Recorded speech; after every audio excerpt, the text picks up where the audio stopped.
je présente Georges Rollins qui va présenter sur le capital environnemental le cycle hydrosocial, quel concept, inégalité écologique dans le bassin Loire en Chili. Vous avez 20 minutes.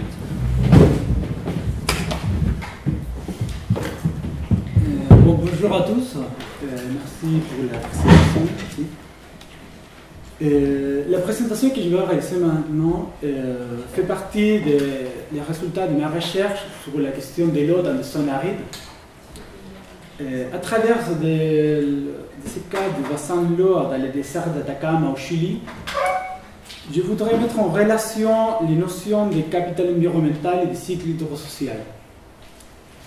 Je comprendrai pour capital environnemental, j'utilise un peu l'approche qu'on a reçue, l'ensemble d'investissements dans l'environnement réalisés par des acteurs selon leur représentation, intérêts et systèmes de valeurs spécifiques. D'une autre, je reprendrai aussi la notion de cycle hydrosocial comme un processus socio-naturel par lequel l'eau et la société se font et se refont dans l'espace et dans le temps.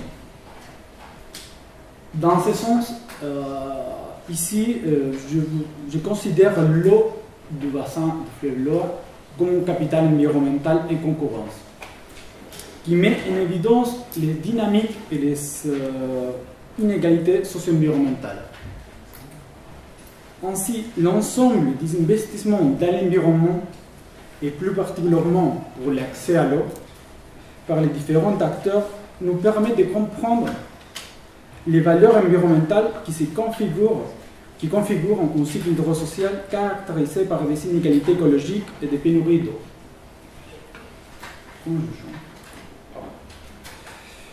Un peu pour contextualiser la problématique. De manière particulière, dans les bassins du fleuve Loire, l'investissement des pratiques de l'environnement par les différents acteurs de l'eau s'est réalisé de manière relativement, je dis relativement parce que c'est un processus, indépendante jusqu'à la promulgation du Code de l'eau de 1981 par la dictature militaire de Pinochet. À travers de ces codes de l'eau, s'est mis en place dans le bassin de Loire un système de gestion privée de l'eau qui a transformé l'usage en droit à l'eau. C'est la figure qui s'utilise, qui sont des propriétés privées. À partir des années 1990, ces droits à l'eau ont commencé à être échangés dans ce qu'on appelle les marchés de l'eau, dans lesquels s'est rapidement constitué comme les principaux vecteurs de distribution et d'accès à l'eau dans les bassins, et même dans tous les pays en fait.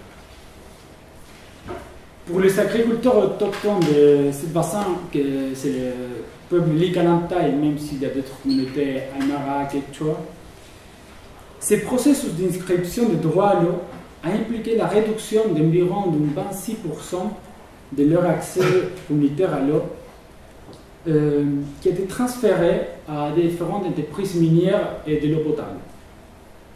L'insuffisante inscription des droits à l'eau pour la satisfaction des besoins agropastoraux des peuples autochtones a précipité une situation de pénurie d'eau qui a profondément affecté leur système productif.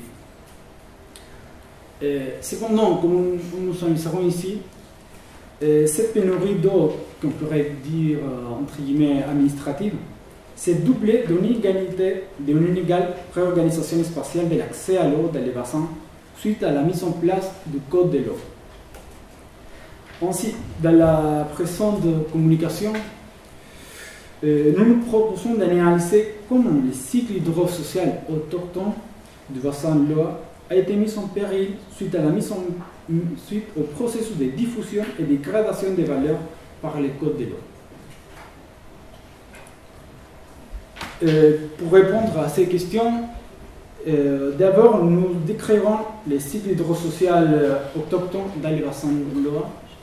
Ensuite, nous analyserons la diffusion des valeurs environnementales qui contiennent les codes de l'eau.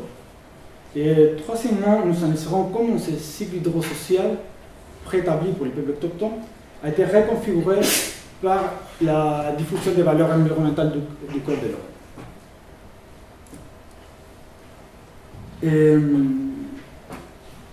Le bassin de l'eau se place au cœur du désert d'Atacama, l'une des zones les plus arides du monde, C'est un fleuve de 440 km de long qui présente une importance stratégique et vitale car elle est la seule source d'eau qui arrive à la mer dans une étendue de plus de 1000 km du nord au sud. En raison des différentes altitudes géographiques, en plus des fortes variabilités climatiques, chaque étage du territoire de cette région, et particulièrement du bassin, contient des zones avec des différentes conditions écologiques spécifiques liées à l'accès à l'eau, ce qui a influencé une complémentarité écologique et aussi dans laquelle on peut apprécier un fort caractère social de l'eau. Dans une période préhispanique, la connaissance de cette diversité écologique a permis aux peuples autochtones des Andes d'avoir accès à multiples et variés étages pour la satisfaction de leurs besoins alimentaires. Ainsi, les anciens peuples andins ont adopté une stratégie de complémentarité des différents étages écologiques. Comme nous pouvons l'apprécier sur l'image, ces modes spécialisés d'organisation de l'environnement andin déterminent les différents types d'élevage, de cultures et de plantes médicinales dans chaque espace écologique qui s'exploitent de manière interdépendante.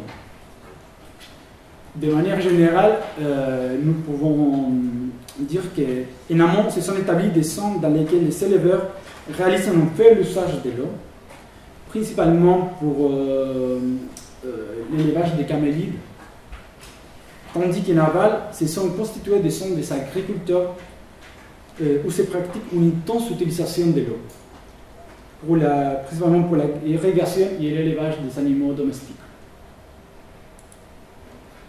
Ces systèmes de complémentarité écologique donnent à l'eau un rôle central, ce qui rend possible justement la production spécialisée de chaque village dans l'ensemble des étages écologiques et donc dans tous les systèmes de complémentarité. Mais, comme nous verrons ici, il est important de prendre en compte que cette complémentarité et le partage de l'eau contiennent une dimension sociale marquée. C'est pourquoi l'eau renvoie aussi en réalité profondément culturelle. Dans ce contexte du bassin de l'eau, la nature est considérée comme étant vivant.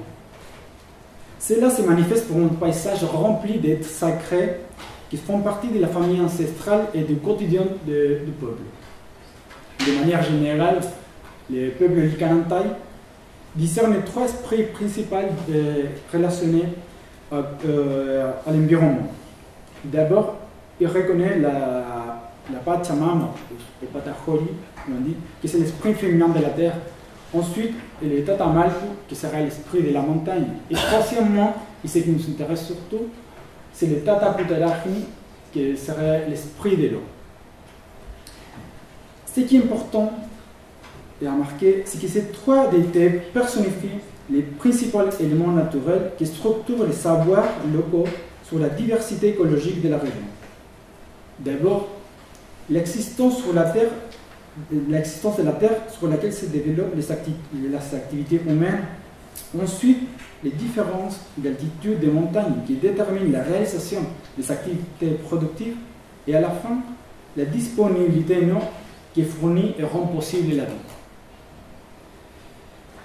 En conséquence, il est possible de considérer que la complémentarité des étages écologiques a configuré un véritable cycle hydrosocial. Ainsi, au-delà de sa matérialité physique de l'eau dans les bassins, se constitue comme un élément doté d'un fort caractère social qui se matérialise dans l'espace à travers les différents modes physiques et spirituels d'usage et d'accès à l'eau. C'est pourquoi la rareté de l'eau dans cette zone aride n'a jamais été un problème ou limite pour les peuples autochtones. Comme nous le verrons à continuation, les problèmes de l'eau commencent lorsque ces stratégies de l'environnement se sont entrées en concurrence avec des nouveaux usagers de l'industrie minière et de l'eau potable, suite à la privatisation de l'eau par les codes de 1981. Alors, ici, il me semble important de se demander comment le cycle hydrosocial autochtone s'est vu modifié justement par la diffusion des valeurs environnementales.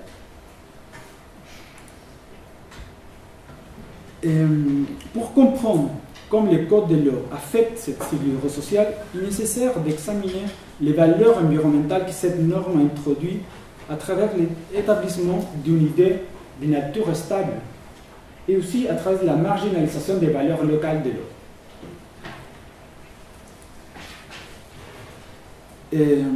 Grâce à l'établissement d'une réglementation technicienne qui donne un caractère stable à l'eau, le code permet l'échange de la propriété de la ressource sans contrôle régulateur dans un espace de libre marché économique.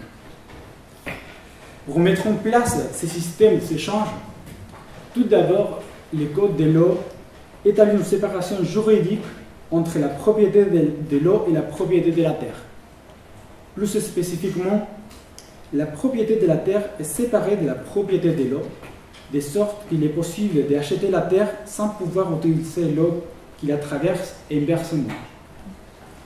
De ce fait, il est possible d'acheter, de louer et même d'hypothéquer l'eau sans jouir de la propriété du terrain sur lequel l'eau est coulée. De plus, pour avoir accès à l'eau, ce code a créé ce qu'on dit les droits à l'eau. En effet, il s'oriente vers la privatisation totale de la ressource à travers de la création des droits d'usage, privatifs et individuels de l'eau, connus comme droit à l'eau. C'est-à-dire que pour avoir accès à l'eau, il faut avoir une propriété, un droit à l'eau, qui est mesuré à la fois en une proportion fixe de litres par seconde. Ces politiques ont été mises en place dans les années 80 à travers le processus d'inscription gratuite des droits à l'eau. Dans ce processus, les différents usagers de l'eau ont inscrit de manière gratuite la propriété de l'eau qu'ils utilisent pour les différents processus productifs. Ensuite, pour faire que ces systèmes d'échange économique de l'eau fonctionnent dans l'échelle de tous les pays, le Code de l'eau n'établit aucun type d'adaptation ou de réglementation spécifique pour rapport à contexte environnementaux, ni par rapport à la variabilité climatique existante dans les pays. Ainsi, le Code de l'eau ne considère pas non plus les différences disponibilité en eau à l'intérieur du même territoire, comme celui de la région d'Antofagasta, ou comme par exemple dans lequel les fleuves Loire et les fleuves exoréiques. D'une autre, en imposant un modèle dominant et des valeurs environnementales de caractère, on peut dire, marchand, le Code de l'eau ne prend pas en considération les savoir-faire ni les savoirs traditionnels d'usage de l'eau. Cette situation est de grande importance, notamment dans les cas des systèmes d'irrigation des peuples ascendants du bassin du fleuve Loire, où la fonction socioculturelle garde une relation directe avec le rôle productif de l'eau. En conséquence, l'établissement des critères techniques et des mesures de l'eau est indissociable des valeurs issues des contextes social et culturels duquel ces critères émergent et des objectifs pour lesquels ils ont été créés. Autrement dit, la mise en place du Code de l'eau implique une diffusion des valeurs environnementales orientées vers l'édification du libre marché économique de l'eau. Comme nous avons vu dans les deux parties précédentes, d'abord, il existe un cycle hydrosocial, on peut dire autochtone, sur lequel s'est mis en place les valeurs environnementales portées par les codes de l'eau. À présent, nous analyserons comment l'eau, en tant que capital environnemental et concurrence, met en évidence les inégalités entre les différents types d'usagers de la ressource. Nous pourrons apprécier également comment ces inégalités configurent à leur tour un nouveau cycle hydrosocial. Dans la carte, nous pouvons apprécier la territorialisation des droits à l'eau dans le cadre du Code de l'eau.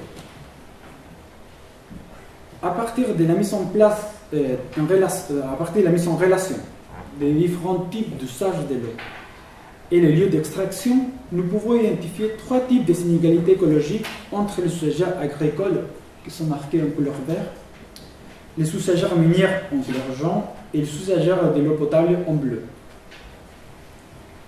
D'abord, sur la carte, les points d'extraction de l'eau montrent une inégalité face à la sécurité d'accès à l'eau. Les entreprises minières et de l'eau potable tirent la plupart de l'eau qui s'utilise directement des sources en amont du bassin pour l'utiliser dans un endroit parfois très éloigné. Au contraire, la plupart des communautés autochtones prennent l'eau en aval du bassin à l'endroit où ils l'utilisent directement pour l'irrigation. Okay. De cette manière, en cas de diminution des pluies et surtout des variations du débit du fleuve, les entreprises possèdent une plus grande sécurité d'approvisionnement en eau en comparaison aux communautés agricoles. Ainsi, l'usage effectif de cette grande quantité de droits des entreprises minières en amont affecte la satisfaction des besoins en eau des agriculteurs en aval.